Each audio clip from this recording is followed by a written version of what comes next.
শেখ হাসিনা পালিয়ে গেছে, শেখ হাসিনা নাই, শেখ হাসিনা চলে গেছে, শেখ হাসিনা পালায় না। একটা বিষয়, আমার বাসার যে ইন্টারনেট কানেকশন, ওয়াইফাই এর যে কানেকশন ছিল, তো ওয়াইফাই এর কানেকশনের যে line provider, service line provider ছিল, তারা পালিয়েছে। তারা পালিয়ে যাওয়ার কারণে গতকাল থেকে আমার বাসায় ওয়াইফাই ডিসকানেক্টেড। তো নতুন লাইনকে অলরেডি আমি জানিয়েছি বিষয়টা, তারা এসে নতুন কানেকশন দিবে। যার কারণে এটা একটা প্রবলেম ইন্টারনেট নিয়ে। আমি মোবাইল ডাটা খুব কম ইউজ করতাম, এই প্রথম মোবাইল ডাটা ইউজ করতে বাধ্য হচ্ছি। আচ্ছা, আপনারা ক্যাপশন দেখে বুঝতে পারছেন যে আমরা কোন বিষয় নিয়ে আজকে আলোচনা করতে যাচ্ছি।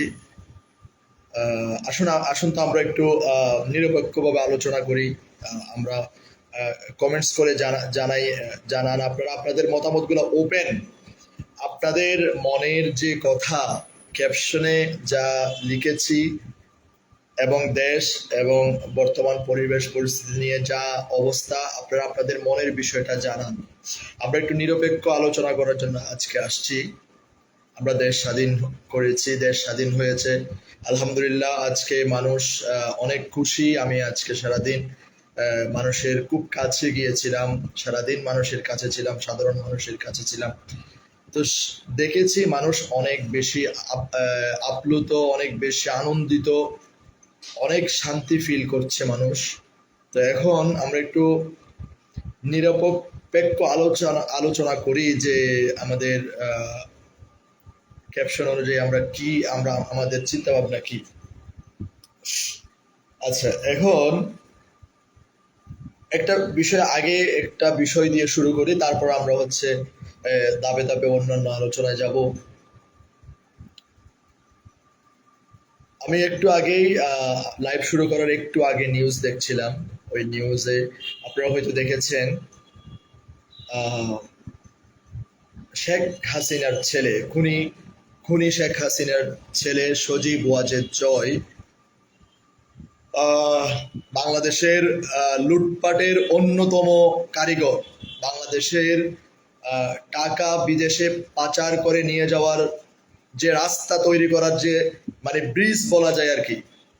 বাংলাদেশের টাকা, জনগণের টাকা বিদেশে পাচার করার জন্য, ইউরোপ আমেরিকায় পাচার করে লুটপাট করে নিয়ে যাওয়ার জন্য যে ব্রিজ, যেই রাস্তা ব্যবহার করত, সেই রাস্তার নাম হচ্ছে সজীব ওয়াজেদ জয়। সজীব ওয়াজেদ জয়ের মাধ্যমেই, এবং আরো অনেকে আছে, এর মধ্যে অন্যতম হচ্ছে সজীব ওয়াজেদ জয়। সজীব ওয়াজেদ জয় আমেরিকা থেকে বসে বাংলাদেশের কোটি কোটি টাকা পাচার করে নিয়ে যেত, এবং সে নিজেও, আপনি একটা জিনিস চিন্তা করেন, পৃথিবীতে এমন কোনো ব্যক্তি আছে কিনা, বা এমন কোনো জব আছে কিনা, এমন কোনো চাকরি আছে কিনা, যে আপনি আছেন আমেরিকায় আর আপনি চাকরি করছেন বাংলাদেশে, এবং বাংলাদেশ থেকে মোটা অঙ্কের একটা স্যালারি আপনি আমেরিকায় বসে নিয়ে যাচ্ছেন, 4-5 কোটি টাকা, প্রায় 4.5 কোটি 5 কোটি টাকার একটা স্যালারি প্রতি মাসে আপনি বসে বসে নিয়ে যাচ্ছেন আমেরিকা থেকে। এটা পৃথিবীতে আমার মনে হয় হয়তো থাকতে পারে হাই প্রোফাইলের কিছু এরকম চুক্তিভিত্তিক, কিন্তু বাংলাদেশের ক্ষেত্রে এটাই মনে হয় প্রথম দৃষ্টান্ত, নজির, যে আমাদের সাবেক প্রধানমন্ত্রী শেখ হাসিনার পুত্র, গুণধর পুত্র শেখ ওয়াজেদ জয় এই কাজটি করেছেন। সে আমেরিকায় বসে বাংলাদেশের লক্ষ কোটি হাজার কোটি টাকা এখান থেকে কিভাবে পাচার করে নিয়ে যাওয়া যায়, আইসিটি সেক্টরকে ইউজ করে, স্যাটেলাইটের গল্প শুনিয়ে, ইন্টারনেট প্রযুক্তির গল্প শুনিয়ে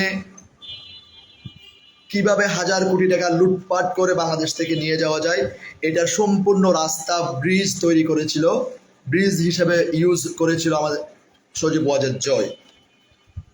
এই কথা দিয়ে কেন শুরু করলাম, সেটা একটু আগে যেটা বলছিলাম, নিউজ দেখছিলাম।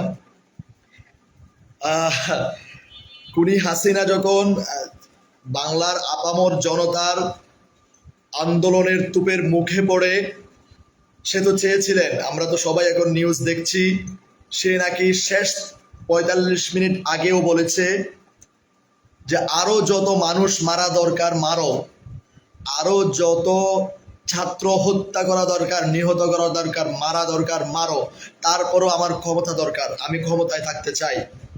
সে দেশ ছেড়ে সে যেতে চাচ্ছে না, ক্ষমতা ছাড়তে চাচ্ছে না। সেনাবাহিনী প্রধান এবং অন্যান্য বিশিষ্ট জনেরা তারা তাকে বুদ্ধি পরামর্শ দিয়ে বাধ্য করেছেন যে পরিস্থিতি নিয়ন্ত্রণের বাইরে, যে আপনাকে পদত্যাগ করতেই হবে। সে নাকি একদম ৪০ মিনিট আগেও, ৪৫ মিনিট আগেও সরকারের পুলিশ প্রধানকে সে কি করছিল, প্রেসার ক্রিয়েট করছিল। পুলিশ প্রধানকে সে প্রেসার ক্রিয়েট করছিল, কেন তুমি তোমার বাহিনী দিয়ে নিয়ন্ত্রণ করতে পারছো না, কেন তুমি এবং সেনাবাহিনী এবং অন্যান্য বাহিনী সবাই মিলে কেন ছাত্রদেরকে মারছো না, কেন তাদেরকে মেরে পাঠিয়ে দিচ্ছ না, আমি ক্ষমতায় থাকতে চাই।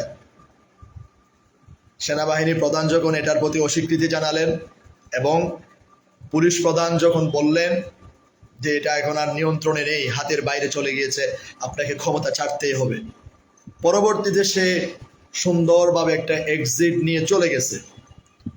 এখন উনি যাওয়ার পথে যাইতে যাইতে সজীব ওয়াজেদ জয়ের বীভৎস চেহারা আমরা দেখেছি। মনে হয় বিগত ১০-১৫ দিন ধরেই টানা মনে হয় ড্রাঙ্কেড, সম্ভবত সে নেশাগ্রস্ত, প্রচুর পরিমাণ নেশাগ্রস্ত হয়ে গেলে চেহারার যে অবস্থা হয়, এরকম বীভৎস একটা চেহারা নিয়ে সে ইন্ডিয়ার বিভিন্ন টেলিভিশন চ্যানেলে সে ইন্টারভিউ দিচ্ছে। ওই ইন্টারভিউতে তার মুখ থেকে শব্দ বের হচ্ছে না, যা বের হচ্ছে সব ভুলভাল। এবং সে ওই ইন্ডিয়ার বিভিন্ন টেলিভিশন চ্যানেলে স্টেটমেন্ট দিয়েছে, ইন্টারভিউ দিয়েছে, বিবৃতি দিয়েছে, সে এবং শেখ হাসিনা এবং বঙ্গবন্ধু পরিবার আর কখনো রাজনীতি করবেন না, তারা রাজনীতি থেকে বিদায় নিয়েছেন। কিন্তু দুর্ভাগ্যজনক হলেও সত্য যে এই মুহূর্তে একটু আগের নিউজ, কি পরিমাণ মিথ্যাবাদী, কি পরিমাণ মিথ্যা কথা বলতে পারে একটা জাতির সাথে একটা পরিবার বা একটা সরকার, এটা আওয়ামী লীগকে না দেখলে কেউ বিশ্বাসই করতে পারবে না। গতকাল একদিন আগেই বলেছে তার বঙ্গবন্ধু পরিবার, শেখ হাসিনা, সে এবং শেখ হাসিনা এবং শেখ রেহানা এবং শেখ রেহানার ছেলে, তারা কেউ আর রাজনীতি করবেন না, তারা রাজনীতি থেকে স্বেচ্ছায় নির্বাচনে চলে গেছেন, তারা আর করবেন না। কিন্তু আজকে বলতেছে আমি রাজনীতি করব, আমরা ফিরে আসব, আমাদেরকে কেউ দমিয়ে রাখতে পারবে না, আমরা আবার আলোচনা করব, আমরা আবার এই করব। কি বেহায়া একটা অবস্থা, কি বেহায়া একটা জাত, কি বেহায়া একটা পরিবার, আমার অবাক লাগলো। আচ্ছা, ওকে, ফাইন। এই বিষয়টা দিয়ে শুরু করলাম কেন, এটা এই মুহূর্তে দেখছিলাম, যার কারণে এই বিষয়টা দিয়েই শুরু করেছি। আচ্ছা, এখন এই নিউজগুলো আপনারাও দেখছেন, আপনারা আপনাদের মন্তব্যগুলো জানাবেন যে সজীব ওয়াজেদ জয় গত পরশুদিন বলেছে সে এবং তার পরিবার আর জীবনেও রাজনীতি করবে না, কিন্তু আজকে আবার এসে বলতেছে সে রাজনীতি করবে, তার পরিবার রাজনীতি করবে ইত্যাদি, এবং সবাই তারা রাজনীতিতে ফিরে আসতেছে।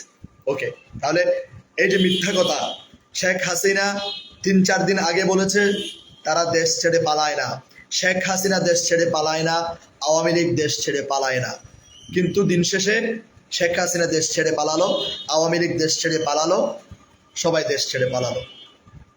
এখন সজীব ওয়াজেদ জয় বলল তারা রাজনীতি করবে না, আবার আজকে এসে বলতেছে তারা রাজনীতি করবে, তারা আবার ফিরে আসতেছে। কি পরিমাণ একটা বিভ্রান্তিকর একটা পরিবেশ আমাদের জনগণকে সবসময় তারা দিচ্ছিল, জিনিসটা আমরা নিরপেক্ষভাবেই আলোচনা এখানে করছি, যেটা আমরা দেখতে পাচ্ছি, নিউজে আমরা দেখতে পাচ্ছি।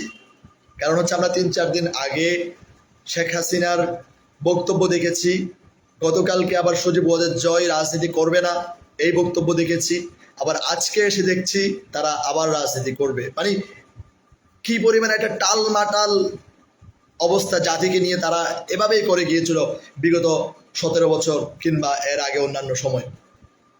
মানে যা ইচ্ছা ওরা তাই বলছে। মানে রাজনীতি করার জন্যে মানুষের সাথে যেভাবেই তাদের ছিনিমিনি খেলা দরকার, সাধারণ জনগণের সাথে এভাবেই তারা করছে এবং হচ্ছে তারা এই বিষয়গুলা করে যাচ্ছে, এখন আবার করছে। আচ্ছা।